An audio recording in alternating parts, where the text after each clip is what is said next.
So there's a new charity walk that's being launched in the county to remember loved ones who have sadly lost their lives due to drug and alcohol-related issues. The Matthew Project is encouraging us to come and walk with them 30,000 steps around Norwich while raising money for that help and support. And I'm pleased to say Andy Sexton from the Matthew Project and also Carole Taylor are here to tell me all about this. Good morning.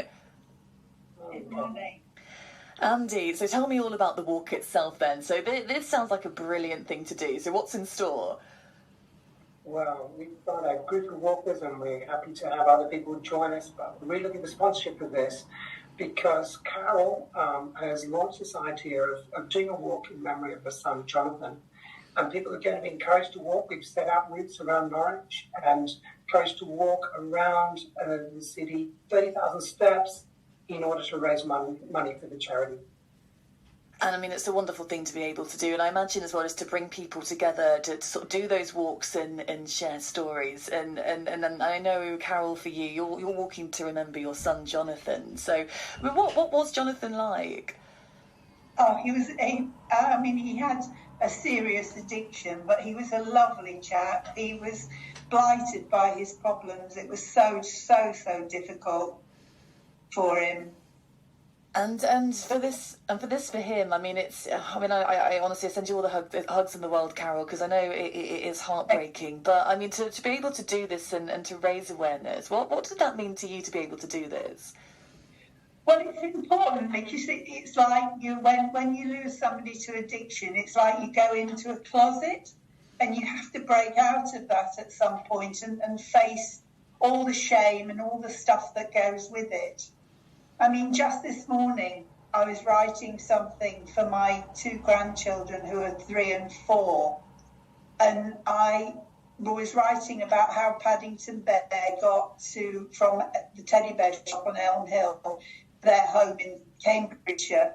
And it dawned on me then that one day they've got to hear the story of what happened to Jonathan, and it's part of their family history and part of their family tree. And it's just tragic. It's a very, very sad loss. And Andy, I know, I mean, we were talking about gambling addiction this morning as well, and I think, you know, when we talk about one addiction, it can often raise those fears and raise a lot for other addictions too. And we've been talking this morning how it's not as simple as just giving up and getting rid of it. It really does take such a hold and can be such an evil thing, can't it? Absolutely, and I think people have got a lot of stigma attached to drug and alcohol addiction, any addiction, but drug and alcohol particularly. I think we have an image of what a drug and alcohol addict looks like, but in my experience, we've had, coming through the Matthew Project the last 4 years, a trader, someone from a marketing executive, a CEO, someone who's a nurse. We've had the whole range of people. So the thing is that it can impact anybody. That's one thing. And secondly is, no one chooses to become addicted. They may have at a party, take a line of cocaine, or they may, have a drink with friends, etc. But no one actually chooses that will then become something that takes over their life and takes over the lives of all their relationships. So yeah, it is a big problem.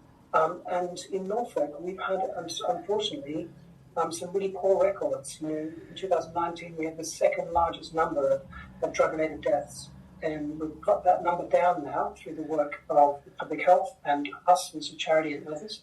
But that's tragic. And every year, about 44,000 people try a drug. Some of those people, in Norfolk that is, some of those people will become addicted. So it's quite a large proportion, 44,000, when you consider there's only 900,000 people in Norfolk itself. That's 5%. So I think, we've got some challenges in Norfolk around this, and I think people need to be aware of it. And it's not just drugs; it is alcohol as well. And we've got a lot of people in the N&M right now with alcohol-related issues or drug-related issues.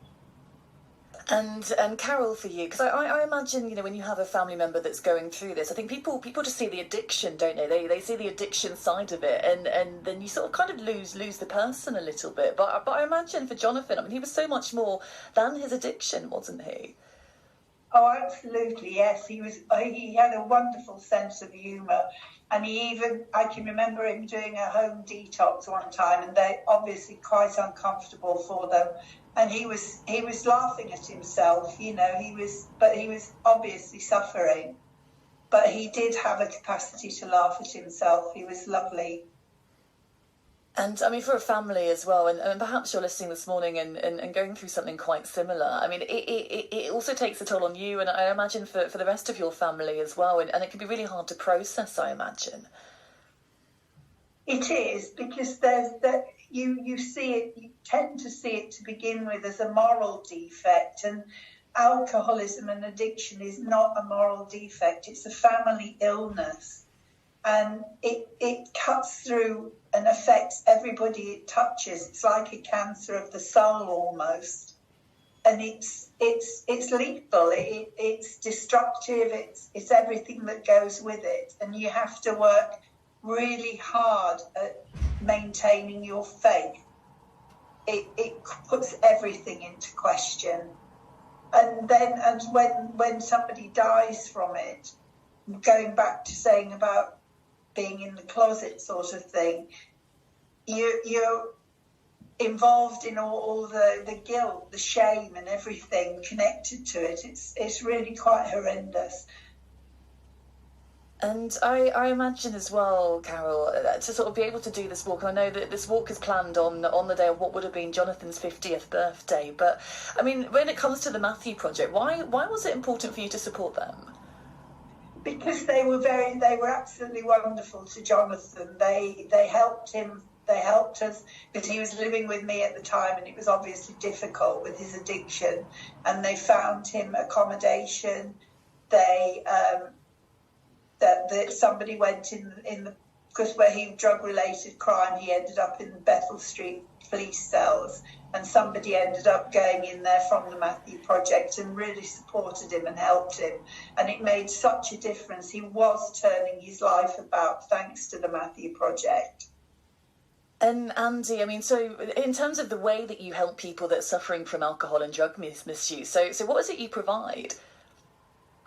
Yeah, so we have a number of different things. So it's interesting because we work with young people who have a drug and alcohol addiction. We also work with children whose parents have an addiction. So we work with young people as well as with adults and with veterans as well. So we work across Norfolk and actually into East of England. But yeah, the way that we do that is through one-to-one support, and we go to people. So we don't expect people to come to us. We will go to people. We do most of our work is outreach, although we have a wonderful centre on Oak Street called the Next Steps Recovery Centre. Our approach is one-to-one work, trying to work with small numbers. And the thing is that we don't time limit our support. And there are a lot of people do these days, but we try not to time limit our support. So we try to be there for people and walk with them on the journey, because it is a journey. It's a really hard road. It's a hard road to get out of addiction. It's a hard road to stay, clean and sober, and to stay in recovery. So yeah, so our motto, our kind of strapline is finding hope together with people, because that's what we do. We walk on that journey and find hope together with people. And talking of that hope, I know in the news today, and reporting here on BBC Radio Norfolk Police has said it's been able to halve the number of so-called county lines bringing drugs to the county. So, I mean, what's your reaction to that, Andy? Because it seems, on the face of it, actually a bit of good news for once. I think that is good news. I applaud the police for that, and I applaud public health also for the Project Adder initiative, which has helped to drive down drug deaths in the county. So, absolutely positive, because drugs are just so destructive, and we want to be, enforcing, laws that will counter, drug dealing and deal with these criminal gangs. And also the exploitation that goes along with young kids that are being used to carry the drugs. But at the same time, I want to just emphasise something that Carole said, that when you become addicted, it's a disease. This is not at that level, it's not enforcement that's needed. It's enforcement that's needed at the level of dealing. But when it comes to a person that's got a dependency, they need to be treated as a medical issue and not an enforcement issue. Absolutely, and Carole, for you, I'm excited for this walk. So it would be great to get lots of people signed up and lots of people fundraising. So I mean, if you're thinking about it, what's your message? Why should we sign up to this? Oh, the Matthew Project. They also, just another thing, they offered me counselling as well, which really helped. So they offer so much for people fighting addictions, and I do urge everyone to donate to www.matthewproject.org/walk to remember and support us in our efforts to help raise funds for them. Oh, it's amazing what you're doing, Carole, to look, sending you all the love in the world. And Andy, right, most important thing, how can we sign up and possibly do a bit more on this? And perhaps if you're listening as well, and maybe some of this is touched a little bit close to home, how can you get hold of a bit more support? The best way to do that is through the website. It's really easy to do that. Just make a call into there, or just go online and find Matthew Project, www.matthewproject.org, and you can get the support there. But also you can fundraise for Carole and sponsor Carole and what she's doing at that with the /walk to remember. Oh, amazing. Well, look, best of luck. It's a lot of steps, but I know the reasoning behind it means I know you will get round, Carole, and look, it's an amazing thing to be able to do, and an amazing way to remember Jonathan as well. So really appreciate you chatting. Carole Taylor and also Andy Sexton from the Matthew Project.